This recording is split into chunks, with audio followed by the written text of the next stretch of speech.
Joining us now with more analysis and insight is our political correspondent, Paul Lisdick is here. Hey, Paul. Hi, guys. I think if I'm a future moderator, by the way, I'm not sure I want to accept the gig going forward. I just don't know what to say. I mean, both of them were talking over one another. Trump more so. Do you think this was his way to throw Biden off his game? Well, I think it is part of President Trump's style to dominate in that way. Chris Wallace did everything he could to try and control him, and Chris Wallace basically kept saying, Mr. President, you're the one doing most of the interrupting here. Certainly Vice President Biden did his share. But I don't think we can ever recall any debate where a president was called a clown or told to shut up, which Vice President Biden said to President Trump tonight. On the other hand, there were a lot of barbs being thrown from President Trump towards Joe Biden. And sure enough, he did get some digs in on Hunter Biden. Even Beau Biden came into the play. But I think that that was President Trump's effort to try and get under Joe Biden's skin. Joe Biden just came short of taking that bait, guys, but it clearly upset him.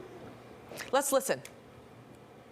I'm not here to call out his lies. Everybody knows he's a liar. But you I just want to make sure. Joe, you're the liar. I want to make sure. Graduated last in your class, not first in your class. I want to make sure. Mr. President, can you let him finish, sir? No, he doesn't know how to do that.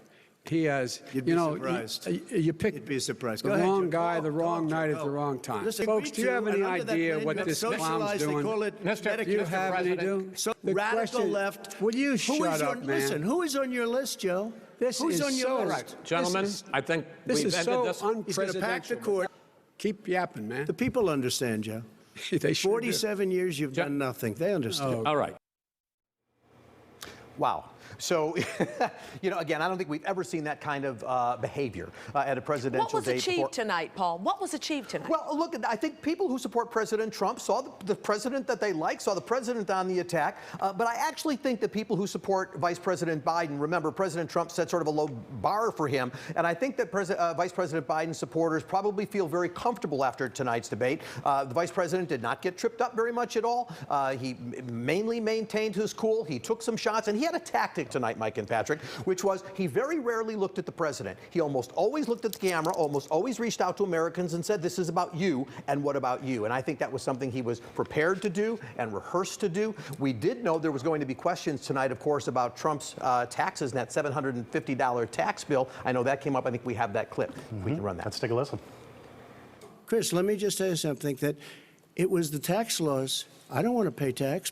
Before I came here, I was a private developer. I was a private business people. Like every other private person, unless they're stupid, they go through the laws, and that's what it is.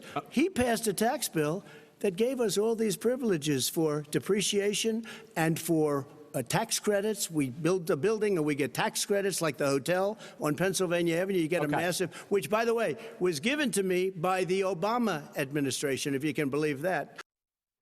And I don't think the Trump supporters need any more than that. Basically, they've heard the president's defense on that. Hey, this was the Obama years that gave us these tax breaks. At one point, Vice President Biden did say, show us your taxes, but that kind of got drowned out in the discussion. And I think in that discussion, President Trump probably comes out ahead with regard to that dialogue. So, Paul, a lot of interruptions, a lot of accusations. Did we expect anything less than this? And it certainly sets the tone moving forward. Well, I'll be honest. I mean, I knew we would see some version of what we saw tonight. I'd be surprised if there are any analysts out there who weren't surprised that it was as contentious as it was and as attacking. But as I said, Joe Biden in many ways gave as much as he took. And we're going to see the next debate, by the way, between these two is a town hall debate. And both of them have to be better behaved when you're in front of people who are asking you the questions. Maybe then we'll get the behavior we expect to see from a president. Minding their P's and Q's. Exactly. Thank you, Paul. All right, Paul, thank you.